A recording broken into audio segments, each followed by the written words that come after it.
আসসালামু আলাইকুম এভরিওয়ান। অনেকদিন পর চলে আসলাম আমার নানু বাসায়। আমার নানু অনেক রিকোয়েস্ট করেছে যেন আমরা তাদের বাসায় যাই। আসলে সময় হয় না।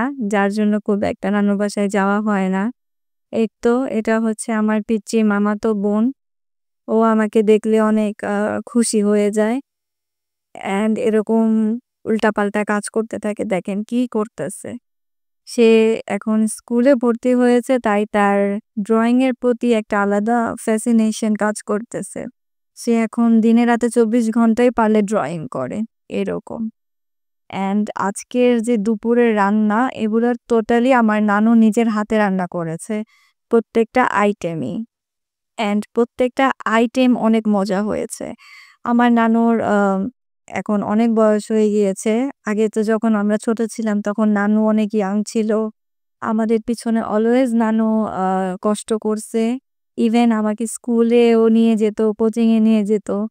তো আমার নানুর প্রতি আলাদা একটা টান ফার্স্ট থেকেই কাজ করে। অ্যান্ড এই যে দেখেন এটা হচ্ছে আমার আব্বুর রিকোয়েস্টে আমার মামি আম কি বলে চিতই পিঠা আ সে বানাইছে অ্যান্ড লাস্টের ২ টা পিঠা আমি বানাইছি। কারণ পিঠাগুলা মাশাআল্লাহ এত সুন্দর হচ্ছিল, মানে সুন্দর করে ফুলে উঠছিল। মনে হচ্ছিল যে এটা বাইরে থেকেই আমরা কিনে আনছি। অ্যান্ড আমিও অনেক এক্সাইটেড ছিলাম যে মানে দিতেছি আর কি সুন্দর একটা করে দেখেন কত সুন্দর ফুলে উঠছে। অনেক ভালো লাগলো এটা দেখে। মজা পাইছি অনেক। আমার ভ্লগ কেমন লাগলো অবশ্যই কমেন্ট করে জানাবেন। বিদায় নিয়ে নিচ্ছি। আল্লাহ হাফেজ।